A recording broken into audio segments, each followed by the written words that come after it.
c'è un problema reale di aziende che stanno chiudendo qui, tante aziende stanno chiudendo e non tutti i sindacalisti difendono bene i posti di lavoro, no? È vero o no? Bonamaier, è vero?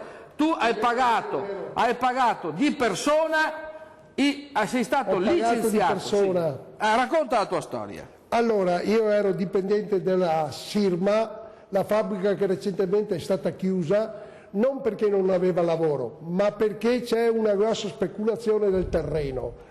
La Sirma era una fabbrica attiva. Io 22 anni fa, quando la Sirma faceva parte del gruppo Fiat, 22 anni fa, perché un giorno sono riuscito da solo, in quanto ero CISNAL, in quel periodo sindacalista, e mi sono trovato da solo, però con l'aiuto dei lavoratori della Sirma ho bloccato per un giorno intero l'uscita e l'entrata di tutti i camion, perché la Sirma in quel momento aveva iniziato lo smantellamento della Sirma, dando lavoro al fuori a altre aziende.